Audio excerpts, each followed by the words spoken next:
Inès Ngobundes TV, bonjour, bienvenue sur ma chaîne YouTube. Abonnez-vous, partagez, likez, ça me fera énormément plaisir. Aujourd'hui, nous allons parler d'une histoire, l'histoire d'une jeune fille mère. Commençons par sa maman, par ses parents. Donc, il y avait une jeune fille de 14 ans plus un garçon de 20 ans. Le jeune garçon de 20 ans avait enceinté la jeune fille de 14 ans. La fille était la fille d'un militaire. Et le garçon, on ne savait pas ce que leurs parents faisaient, tout ça là. Donc, en tout cas, des hommes normaux, je pense que leur père était déjà en retraite. Et ses parents, ils étaient séparés. La fille du militaire, elle avait souvent pitié du garçon parce qu'ils étaient maltraités chez eux. Pas bien nourris, pas bien logés. En tout cas, ils étaient toujours maltraités par leur père, leur marâtre. Donc, la petite fille de 14 ans, en fait, elle venait du sens que venaient leur aider. C'était les amis, il fallait donner à manger. Comme chez leur papa là-bas, c'était la garnison qui déposait à manger dans le temps chez nous en Afrique, au Congo. Les militaires, ça dépendait des postes. Il y avait des postes où c'est l'armée qui fournissait tout à la maison, la nourriture et tout. Donc, la petite fille de 14 ans, elle prenait la nourriture pour aller donner à son ami. C'était ses amis, en fait, normal, les enfants du quartier, en fait. Elle allait leur donner à manger, dépanner parfois de l'argent, comme ils avaient assez d'argent. Les parents, ils avaient un bon poste, ils s'occupaient un peu bien de ses enfants. Bon, une famille modeste, hein, on ne va pas dire les millionnaires, mais un papa qui avait un bon poste dans l'armée, il avait aussi des grades un peu élevés dans l'armée. Donc, elle prenait parfois son argent de poche et s'occupait de ce garçon. Il aidait vraiment et tout ça là. Donc, il avait vraiment assisté à ce garçon-là. Et la fille tombe enceinte, elle avait eu peur, les parents ont eu peur. Je dis, ah, c'est l'enfant d'un militaire, il est sévère et tout. C'est sûr que notre enfant va aller en prison. Le papa militaire a failli se mettre une balle dans la tête parce que sa petite fille de 14 ans tombe enceinte. Le quartier tombait, tout le monde était étonné. Les gens, vraiment, c'était comme l'humiliation de ce papa-là. Il ne savait pas quoi faire. Comme il adorait sa petite fille, il n'avait que 2 filles sur 10 gosses. Il n'avait que 2 filles. Donc c'était parmi ses filles chéries, comme il adorait les filles et tout ça là. Ah, le garçon, c'était pas facile. Il se cachait, il fuyait partout, il ne savait pas quoi faire. Il n'arrêtait pas de pleurer.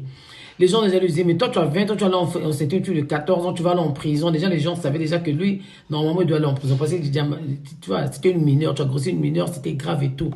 Donc, les parents de la fille, la maman essayaient de supplier le papa militaire là de ne pas faire quelque chose. Voilà, déjà c'est un problème et tout ça là. Donc c'était une catastrophe, mais vraiment de chez catastrophe quoi. Le quartier, non. Les gens sont revenus par comment tu as fait tout ça et tout ça là. Donc bref, voilà, ils ont eu un enfant. Et bon, la layette, comme vous savez, hein, quand déjà lui-même déjà pour trouver à manger, c'était pas facile. Donc on lui a fait, chez nous là-bas, on avait les sachets de 50 francs à l'époque, là, les gros sachets de 50. Ils ont créé un peu une layette vite fait là, avec la peur. Mais vraiment, les parents se m'ont regardé, dit, tu as vu là où tu allais chercher la grossesse? La layette, pas de valise, ils t'emmènent dans un sachet de 50 francs. C'est la marade qui vient déposer quelques 2, 3 habits, je sais pas ce qu'il y avait là, les couches et tout ça. Là. Les parents de la fille regardaient ça comme ça, comme on peut pas jeter. C'est tout ce qu'ils ont eu. Donc, on ne peut pas humilier leur enfant à ce point. Bon, ce n'est pas un problème. Ils ont pris, ils ont en tout cas montré la volonté de faire des parents, comme ce n'est pas eux qui ont envoyé leur enfant grossir leur fille. Donc, voilà. Et puis, c'était des problèmes, comme vous savez, au début, quand une fille tombe enceinte, tout le problème revient, tout le tort revient à la maman et tout ça, c'est les guerres et tout. Quand l'enfant naît, oh là là, c'était la catastrophe, le contraire du drame. C'était la fête à gauche, à droite. Le papa était tellement content. En tout cas, il a bien reçu sa petite fille. Une fille gâtée, en tout cas même dans le quartier. Les gens disaient que vraiment, cette fille-là, on faisait que faire la fête pour ce bébé-là. Tout le temps, il faisait la fête. C'était que la fête. Bref, donc la maman, finalement, n'a plus bien suivi son cycle scolaire. Elle a dû abandonner les études. Elle est passée à autre chose. Bon, voilà, bref. L'enfant grandit. Au fil du temps, le papa fait une aventure, il va en Europe, il va en France. Comme il a fait Beaux-Arts, c'est un peintre, dessinateur, donc voilà, il fait Beaux-Arts. Il se retrouve en France en aventure, comme il avait fait Beaux-Arts et tout ça là, donc il continue, il fait ses études. Et il a essayé d'avoir le contact avec sa fille, comme il habitait chez les parents et tout ça là, il a appelé sa fille de temps en temps et tout ça là, il envoyait l'argent. 50 euros, un petit 100 euros juste pour avoir le contact avec sa fille. La grand-mère se fâche, lui dit que non, non, toi tu n'as pas élevé l'enfant, tu n'as rien fait, maintenant tu cherches l'enfant, on ne veut rien savoir, n'appelle pas, on ne veut pas et tout ça, reste dans ton coin et tout ça là. Ah, le garçon a essayé de faire la tête dure. Ok, un jour, il a des papiers, il décide de faire venir tous ses enfants. Donc, les Français, ils descendent, enfin, c'est les Français qui s'occupent de ça normalement, généralement, les regroupements familiales. Donc les Français, ils vont pour prendre les enfants, ils vont dans la famille de la grand-mère, chez le papa colonel. Là, on part, on demande l'enfant. Ah, il y a son papa qui veut faire venir sa fille et tout ça, vous dites quoi et tout ça. Là, la grand-mère dit catégoriquement non. Tu n'as pas élevé l'enfant, c'est pas maintenant que tu vas le faire venir en Europe. Nous-mêmes, le jour elle ira en Europe, le jour qu'on va vouloir qu'elle aille en Europe, on va l'envoyer nous-mêmes. La grand-mère refuse. Comme c'est des mamans souvent qui décident dans les maisons, donc le papa, il soutient sa femme et tout ça là, donc voilà. Et pour la peur que l'enfant cède ou qu'elle suive ses tantes ou je sais pas quoi là, ils prennent l'enfant, ils vont l'installer dans le troisième, ça dit pas un village, mais c'est presque un village, dans un petit village, dans Adolizy. On emmène la petite Adolizy pour éviter que les parents de son père viennent la voler un jour et tout ça là et tout. Arrivé à Adolizy, maman, un enfant bien grandi, bien élevé à Brazzaville, elle tombe sur un drogué. Quelqu'un, un drogué vraiment. Voilà, la petite fille tombe amoureuse d'un drogué, quelqu'un qui se drogue, quelqu'un qui vend le chanvre et tout ça là. La petite fille tombe casse du garçon. Ils font un enfant.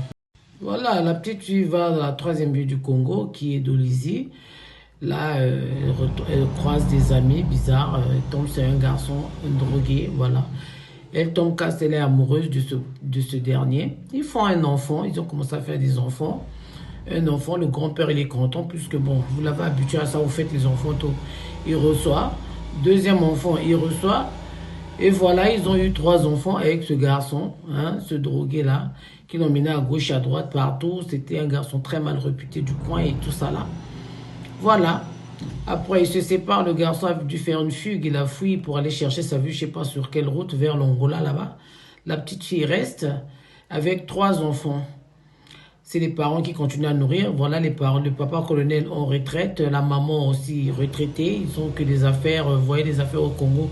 C'est voilà quoi, ça tient aujourd'hui, ça tient demain, voilà, c'est comme ça. Donc, ils vivent de la retraite avec les 3 petits filles, les 3 enfants de leur petite fille. Et après, elle retombe encore sur un petit garçon militaire, les caporales, je sais pas quoi là, les gens qui n'ont pas de galon là. Le gars là aussi se drogue. Donc elle tombe chez des drogués. Le gars se drogue, il a sa femme, il sort avec la petite fille de ce papa militaire là. Il leur donne encore, et tombe encore enceinte de ce gars. Ils font des jumeaux. Ils ont des jumeaux.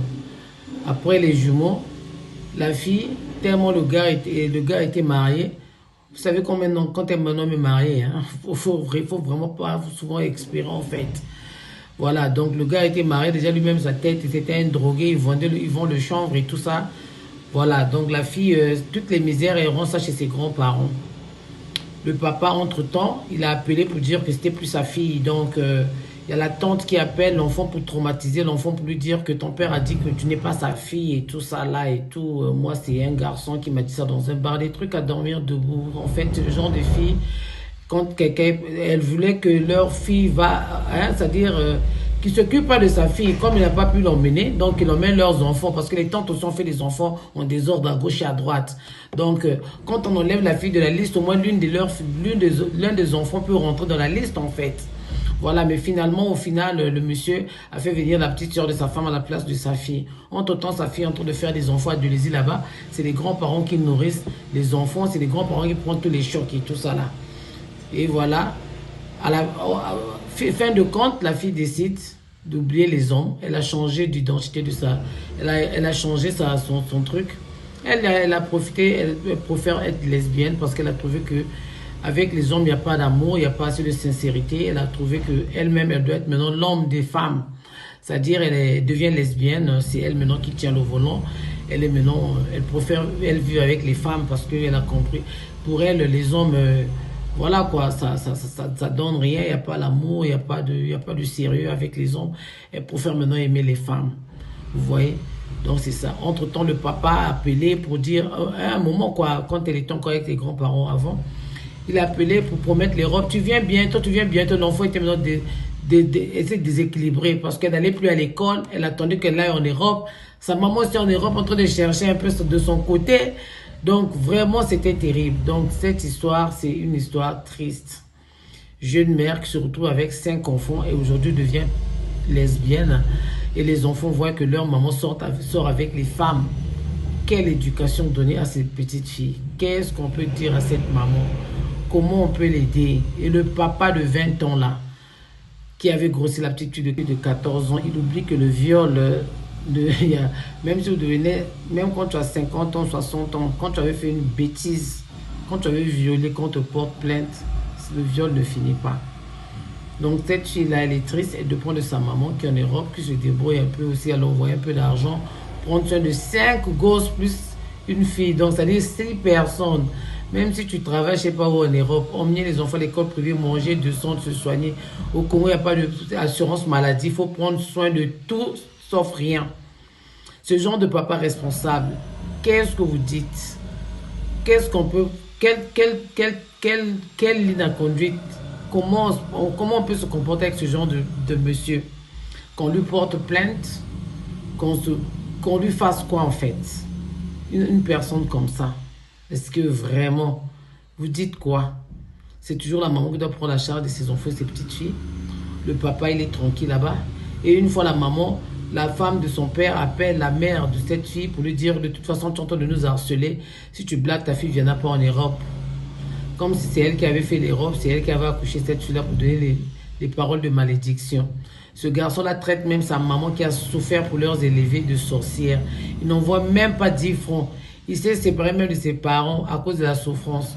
Alors que lui, il vit bien en Europe. Ses sœurs qui se prostituaient pour le nourrir. Il a oublié tous les bienfaits et de ses sœurs et de sa maman malheureuse qu'il avait, je sais pas quoi, Blanche Gomez, elle nettoyait, seulement faisait le nettoyage pour les nourrir.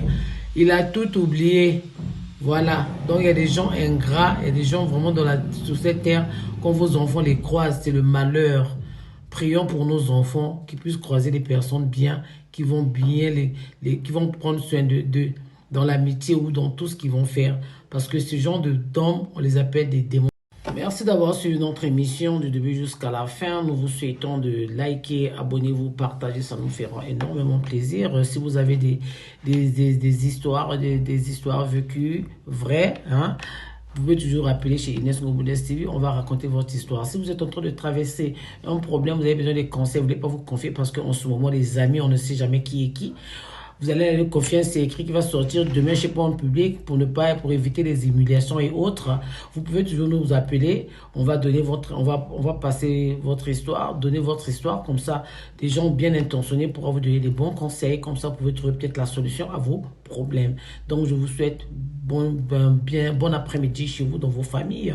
Là, nous saluons nos sponsors officiels. Nous saluons Didier Pombi, le coach des étudiants en Allemagne.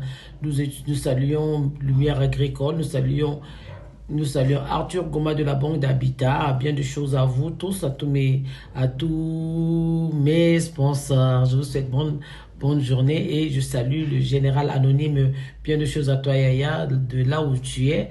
Vraiment, merci, vraiment soutenez-moi. J'ai besoin de vos conseils, vos critiques, ça va me faire du bien, c'est ce qui va nous élever. On a besoin de vos critiques, vos conseils et des petites critiques, ça fait toujours du bien, hein, des bonnes vérités et tout ça là. Dites-nous comment on doit se tenir, comment on doit faire pour vous satisfaire. Si vous avez des conseils, n'hésitez pas à m'écrire via WhatsApp. Vous pouvez me laisser des messages et tout ça là. C'est toujours, ça sera la bienvenue. Je vous remercie, je salue tout le monde. Bien de choses dans vos familles respectives. Nous allons nous revoir au prochain numéro. Merci de m'avoir suivi. À bientôt. Je vous dis ciao. Okay, let's go.